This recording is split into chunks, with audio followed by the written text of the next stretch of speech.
உங்களுக்கு அவசியமான நேரத்தில் அவசியமான சூழ்நிலையில் எனது உபதேசம் டான்னு வந்து நிற்கும். எவ்வளவுக்கு எவ்வளவு அன்னதானம் பண்றீங்களோ அவ்வளவுக்கு அவ்வளவு நீங்கள் நினைத்து பார்க்க முடியாத மேஜிக் உங்க வாழ்க்கையில நடக்கும். சார் அவரே கொடுத்துட்டாரு, இதுக்கு எனக்கு சம்பந்தம் இல்லைன்னு சொல்லி கலந்துக்கணும். இதுக்கு காரணம் நான் தான்ற அந்த விஷயத்தை எப்போ நீங்க எடுத்துக்க ஆரம்பிக்கிறீங்களோ அந்த புண்ணிய பலனை நீங்கள் அனுபவித்து தீர வேண்டும். அதுக்காக இன்னொரு பிறவி எடுக்கணும்.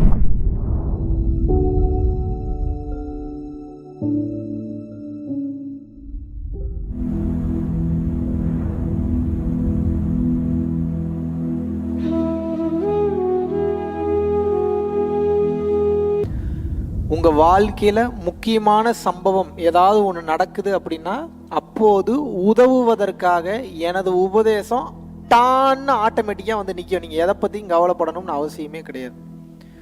உங்களுக்கு அவசியமான நேரத்தில் அவசியமான சூழ்நிலையில் எனது உபதேசம் டான்னு வந்து நிற்கும். அதை பற்றி நீங்கள் கவலைப்பட வேண்டிய அவசியம் கிடையாது. நான் சொன்னது புரிஞ்சுதா? நாம் செய்த மொத்த கர்ம வினைகளையும் அழிக்கும் வலிமை அன்னதானத்திற்கு உண்டு. மறந்துடவே கூடாது எந்த சூழ்நிலையிலையும். அன்னதானம்ன்றது சாதாரண விஷயமே கிடையாது.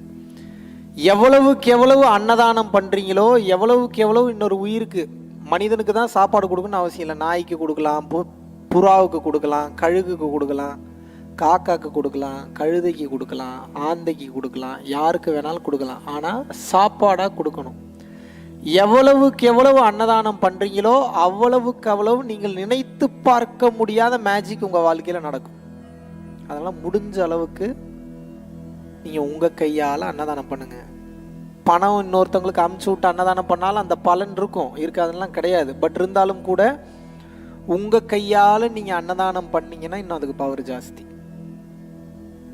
நீங்கள் உங்கள் கையால் டைம் ஸ்பெண்ட் பண்ணி அன்னதானம் பண்ணும்போது அந்த அன்னதானத்தில் இருக்கக்கூடிய அந்த பவரை, அன்னதானத்தில் இருக்கக்கூடிய அந்த வலிமையை உங்களால் உணர முடியும். அதனால தான் சொல்கிறேன், டைம் கிடைக்கும்போது உங்கள் கையால் அன்னதானம் பண்ணுங்க. பண்ணிடலாமா?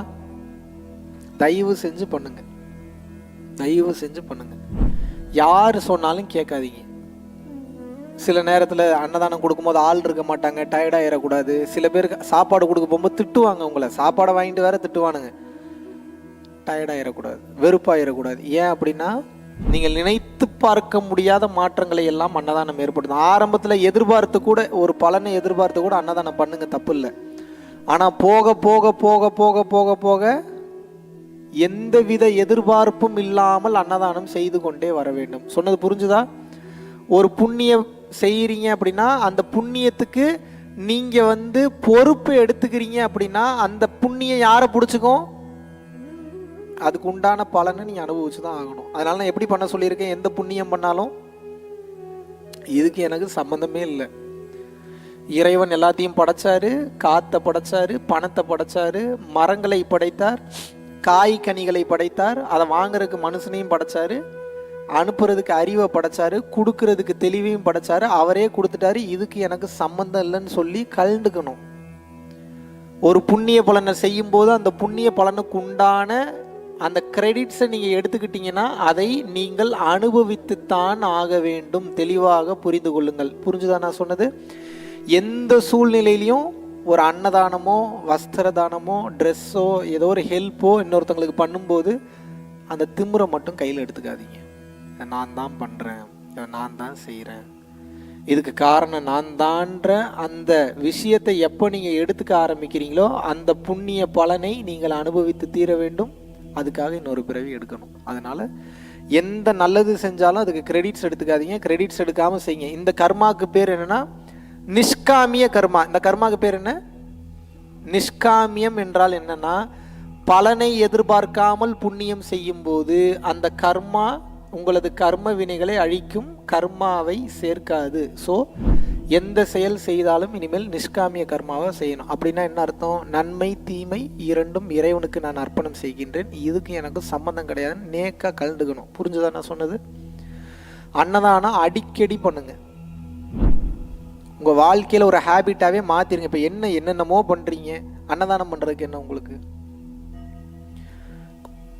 சமைக்க முடியலையா? கடையில் வாங்கி கொடுங்க. கடையில் வாங்க முடியலையா, வீட்டில் ஒரு 10 பேருக்கு சமைச்சு கொண்டு போய் கொடுங்க. ஒரு ஊரில் இருக்கிற எல்லாரும் கொடுக்கணும்னு நினைக்காதீங்க. அது ஒரு வேலையாக, அது ஒரு கடமையாக நினச்சி இதை நான் செய்யணுன்ற தன்மையோட யாருக்கெல்லாம் கொடுக்க முடியுமோ அவங்களுக்கெல்லாம் நீங்களே போய் உங்கள் கையால் கொடுங்க. கொடுக்க முடியாதா? கொடுக்க முடியுமா? முடியாதா? இந்த வாழ்க்கை உங்களை பிஸியாகவே தான் வச்சுட்ருக்கோம். இந்த பிஸ்னஸ் இன்னும், அந்த பிஸ்னஸ் இன்னும், இந்த வேலை இன்னும், அந்த வேலை இன்னும், இதை பண்ணுன்னு சொல்லும், அதை பண்ணுன்னு சொல்லும், பிஸியாகவே வச்சுட்ருக்கோம். ஆனால் அது எல்லாமே ட்ராப். பிஸியாக இருக்கிறது இங்கே கேம் கிடையாது. கோடீஸ்வரன் ஆகிறது இங்கே கேம் கிடையாது. பிஸியாக இருந்தாலும், நீங்கள் எவ்வளோ பெரிய கோடீஸ்வரன் ஆகிற மாதிரி இருந்தாலும், எத்தனை ஆப்பர்ச்சுனிட்டி இருந்தாலும் டைம் கிடைக்கும் போது அன்னதானம் பண்ணிடணும். இல்லைன்னா டைமை ஒதுக்கி வச்சு அன்னதானம் பண்ணிடணும். நீங்கள் 24 மணி நேரம் பிஸ்னஸ் பண்ணீங்களான்னு இறைவன் கேட்க மாட்டார். கொடுக்கப்பட்ட 24 மணி நேரத்தில் எவ்வளோ நிமிஷம் இன்னொருத்தனுக்காக நீ வாழ்ந்தன்னா கேள்வி கேட்பார். அப்போ அதில் அன்னதானம் ஒரு பெரிய பங்கு வகிக்குமா, வகிக்காதா? அன்னதானத்தை பற்றி பேசாத சித்தர்கள் இருக்காங்களா? அன்னதானத்தை பற்றி பேசாத மகான்கள் இருக்காங்களா? அன்னதானம் என்ன மகாவிஷ்ணுவா கண்டுபிடிச்சாரு? மகாவிஷ்ணு தான் முதலில் அன்னதானத்தை கண்டுபிடிச்சான்னு போட்டால் என்னை தூக்கி போட்டு மிதிக்க மாட்டீங்க. நீங்கள் யார் கண்டுபிடிச்சது அன்னதானம்? மிக உயர்ந்த மகான்கள் கண்டுபிடிச்சது. அது நம்ம செய்யறதுக்கு என்ன செய்யலாமா?